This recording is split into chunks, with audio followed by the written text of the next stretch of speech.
भक्त है, उसने अभी कुछ महीने पहले उपदेश लिया।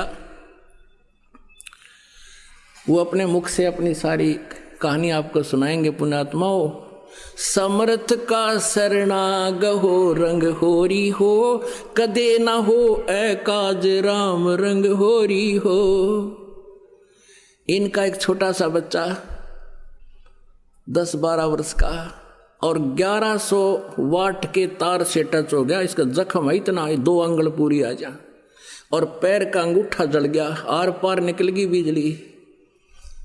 इस बच्चे ने बताया कि ये दास, इस दास के रूप में कबीर परमेश्वर पहुंचे। वहां पर इस बच्चे का हाथ पकड़ कर इन्होंने खींच लिया उस बिजली से, और ऊपरली मंजिल पर था, उस पे छज्जे पे सुला दिया स्लैब के ऊपर। काफी देर बातें करी। इसने कहा, गुरुजी कहाँ जा रहे हो? बेटा मैं तेरे साथ हूँ, कहीं नहीं जाता। कहते हमरा भक्त पे छोड़ी होई और हमरा नाम ना लेवे कोई। अब ये वास्तव में क्या है? अब ये कथा आपको सुना रहा है, उन्होंने लिख कर दे रखी है, आपको पढ़ के सुनाते हैं। मैं भक्त सुरेश दास पुत्र श्री चांद राम निवासी गांव दनाना जिला सोनीपत और फिलहाल शास्त्री नगर रोहतक हरियाणा में रहता हूं। वास्तव में ये मेरे चाचा का लड़का है, सगे चाचा का लड़का। और न्यू क्या करें, घर का जोगी जोगड़ा, बाहर का जोगी सिद्ध, इनके साथ ऐसी हो रही थी बताई। अब ये दास आपको बहुत बार बताता है कि जैसे परमात्मा स्वयं आए हुए थे कबीर जी, उसमें वो स्वयं कहते भी थे कि मैं हूं भाई पूर्ण परमात्मा, लेकिन किसी के दच्चे ना थी। और अब गरीबदास जी को अपने प्रमाण दिए, उन्होंने प्रमाण किया कि हम सुल्तानी नानक तारे दादू को उपदेश दिया, जात दुल्हा भेद नहीं पाया, काशी माए कबीर होया। तो ऐसे इनको भ्रम था, इस दास पर विश्वास नहीं किया। इनकी पत्नी को प्रेत बाधा थी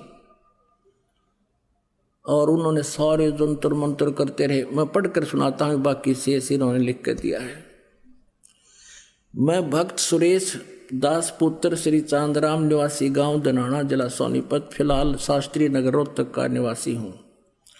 सतगुरु जी के नाम उपदेश लेने से पहले मेरे घर की आर्थिक स्थिति बहुत ही कमजोर थी। परिवार का कोई भी ऐसा सदस्य नहीं था जो कि बीमार ना रहता हूँ। मेरी पत्नी को भूत प्रेत बाधा बहुत ही ज़्यादा परेशान करते थे। इतना ज़्यादा कष्ट रहने पर के बावजूद हम देवी देवताओं को बहुत पूजा करते थे तथा मेरी हनुमान जी में बहुत ज़्यादा आस्था थी। लेकिन घर में संकट पर संकट आते जा रहे थे, किसी भी काम में बरकत नहीं हो रही थी। पूर्ण परमात्मा सतगुरु रामपाल जी महाराज मेरे परिवार के होने के कारण हम उनको पूर्ण परमात्मा नहीं मान पाए, जिसका खामियाजा हमें कई वर्षों तक झेलना पड़ा। तभी गांव सिंहपुरा के निवासी भक्त विकास ने मुझे बताया कि आपके घर में पूर्ण परमात्मा जगत गुरु रामपाल जी महाराज आए हुए हैं और आप कहाँ सोए पड़े हो। तो मैंने कहा कि काल ने हमें कष्ट ही इतने दे रखे हैं कि वहाँ के बारे में जानने का टाइम ही नहीं मिला। सारा समय डॉक्टरों के चक्कर काटने में चला जाता है, ऊपर से आर्थिक तंगी भी बहुत रहती है।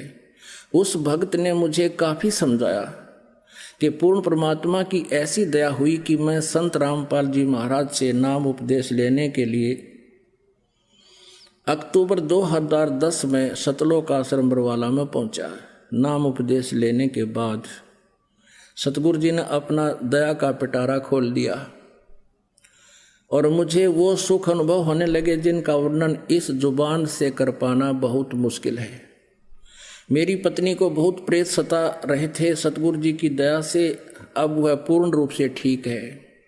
7 सितंबर 2011 को, अभी पिछले महीने की बात है, 7 सितंबर, मेरा लड़का मोहित उम्र 12 साल, जो कि मेरे कहने पर मिस्त्री को बुलाने के लिए गया था, मिस्त्री के मकान के ऊपर 1100 वोल्ट की वोल्टेज की तार थे लड़के का तथा तारों के बीच में 1 फीट की दूरी थी। जब वह उनके नजदीक गया तो तारों ने लड़के को खींच लिया। लड़के के सिर पर तार गड़ गया। इसका निशान दिखाएंगे आपको, ये भगवान, तथा मुंह जल गया। बिजली सारे शरीर में प्रवेश करके पैर के अंगूठे की हड्डी को तोड़ कर निकल गई। उसमें मेरे लड़के को सतगुरु रामपाल जी महाराज बहुत ही चमकदार शरीर यानी तेजोमय शरीर सहित दिखाई दिए। उन्होंने लड़के का हाथ पकड़कर छज्जे पर लटा दिया। फिर लड़के की और सतगुरु जी की बात हुई तथा जब सतगुरु जी जाने लगे तो लड़के ने पूछा, गुरु जी कहाँ जा रहे हो? क्योंकि बेहोश था उस टाइम लड़का और आत्मा से बातें हो रही थी। सतगुरु जी ने कहा, बेटा मैं तेरे साथ हूँ, तू घबरा मत। उसके बाद हम लड़के को हॉस्पिटल में ले गए। वहाँ पर भी लड़के को गुरु जी दिखाई दिए और मेरे लड़के ने कहा कि गुरु जी मेरे साथ हैं, तुम घबराओ मत।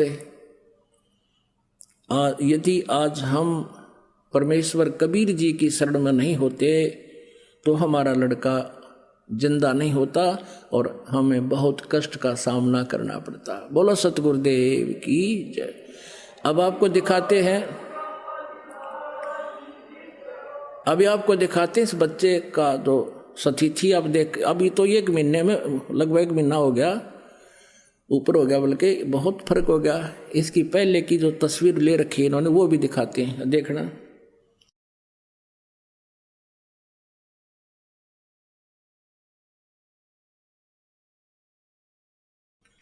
दिखा भाई, इनको बुला इधर। बोलो सतगुरुदेव की जय। मंदिर छोड़ सतगुरु रामपाल जी महाराज की जय। मैं किसी मिस्त्री के पास गया हुआ था, फर्नीचर वाले मिस्त्री के पास गया हुआ था, तो उसके ऊपर से 11,000 वोल्टेज के तार गए हुए थे। तो मेरी मम्मी बोली तार मोई तार ऊपर। मैं से देखने लगा तो ओ बिजली ने मैं खींच लिया 1.5 फुट ऊपर से। ये सिर देखा नीचे न करके देख,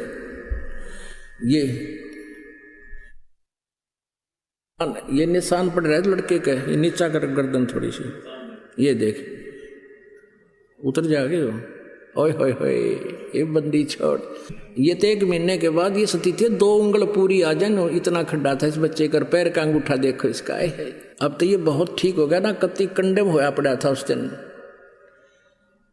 अपने आत्माओं समर्थ का शरणाग हो, रंग होरी हो, कदे ना हो ए काज राम रंग होरी हो।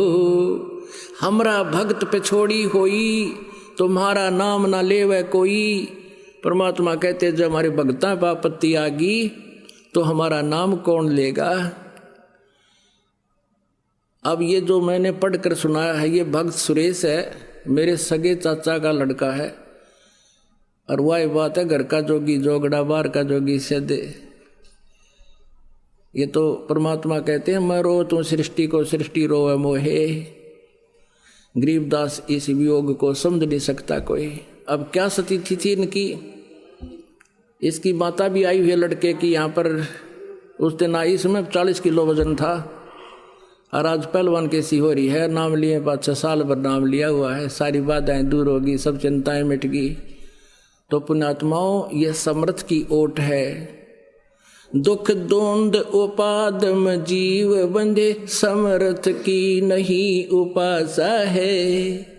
इस समर्थ की उपासना ना करने से हम दुख पा रहे हैं। समर्थ की आडम होने के बाद कहते हैं ये उन्हीं की सुनवाई होती है, उन्हीं के ये दुख दूर होते हैं। ये लड़का मृत्यु को प्राप्त होना था अगर ये शरण में नहीं होते।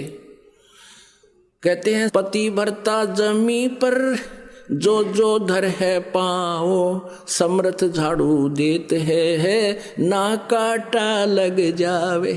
कहते जो जैसे आज दास सत्संग करा था, इतना लंबा चौड़ा विस्तार है, इतना ज्ञान हटाना पड़ता है। ये प्रसंग रह गया कि पति भरता यानी जो एक परमेश्वर पर आधारित हो जाती हैं पुण्यात्माएं, फिर वो समर्थ परमात्मा उनके जीवन रूपी सफर में जितनी भी बाधाएं आनी होती हैं, पापों के जो कारण दुख होना होता है, उन पाप रूपी कांटों को उस जीवन रूपी सफर में बुहारते चलते हैं, कहीं मेरी प्यारी आत्मा के कोई दुख ना हो जा। ये वही प्रमाण समझ लो। बोलो सतगुरुदेव।